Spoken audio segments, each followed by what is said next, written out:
Hello and welcome, it's the Coffee Roaster. Today we're going to talk about one thing that Combat Waffle Studio had to say in their latest AMA. It's going to be really fucking hard come July 1.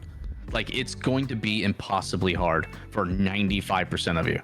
And it's going to take a lot of grinding to unlock all of these rooms, get those levels, the mission types. Like, this game is going to become like Tarkov. I mean, literally Tarkov in VR, which is the biggest pain in the world. In this video, I want to explore if that is a good idea and what the consequences of the higher difficulty might be. So first things first, I love Ghosts of Tabor and I think that the devs have made one of the best PvP VR experiences to date. So nothing I will say in this video is meant as an insult or me bashing the team. I really want to see the game succeed. When I first heard that they want to make the game much harder, I honestly didn't know how to feel about it. On the one hand, I am perfectly happy with the difficulty right now, but on the other, I want to see what they actually mean by saying that. Since the PvP will likely stay the same, as it is defined by us, the players, and not the devs. The more I thought about it though, the more it started to worry me. Let's see why. Since virtual reality is a very niche market, a thriving online-only VR game relies on a big enough player base. Just look at how fast Valve's player count started to dwindle after their initial hype was over. At some times, there was absolutely nobody online. Again here, I love Valve, but I just want to illustrate how fast VR games can die. And that is much, much faster than flat screen games.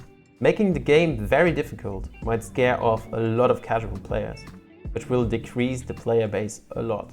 I mean, they even state clearly that it will be impossibly difficult for 95% of players, meaning that in the end, 5% of the whole player base that we have now will remain. And that's their numbers, not mine.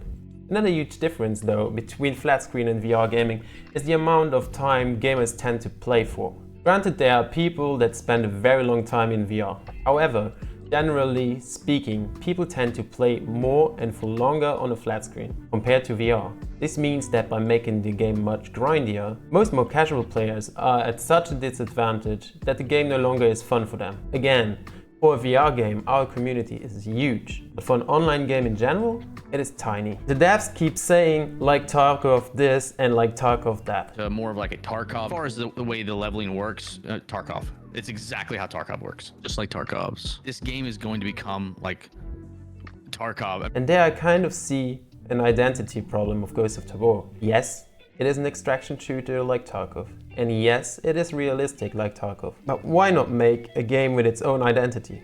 Why does everything have to be like Tarkov? Do we really need a medical system like Tarkov? Our health system is changing to more of like a Tarkov's health system. There's new healing items coming in to where nerds won't be the only thing. Those will become a lot more rare. With backpacks filled to the rim with loot, how long will it take you to get that bandage out of there to stop the bleeding? This works well with one health item because you can put it in a specific spot and grab it quickly. But if there's more, it's a whole other story. This does work in Tarkov because you have an actual item menu instead of a backpack from which you 70% of the time either grab the wrong item or it gets stuck inside. It actually doesn't add anything to the player experience. Being pinned down behind a rock and having to heal will turn into a hassle, which in turn will make dying because of jank a lot more frustrating. Let's now talk about the AI. Making the AI much harder, in my opinion, only makes the game more frustrating. Already now, they detect you from very far away and beam you down. This obviously also gives your position away. Having AI that has the aimbot active kills the fun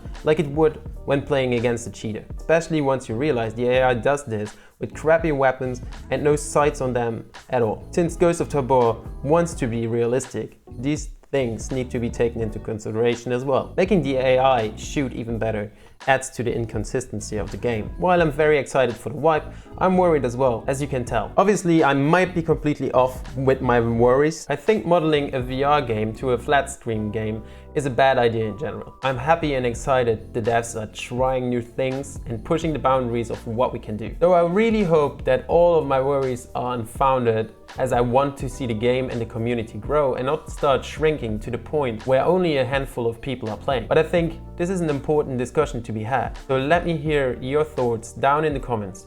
Do you welcome the higher difficulty?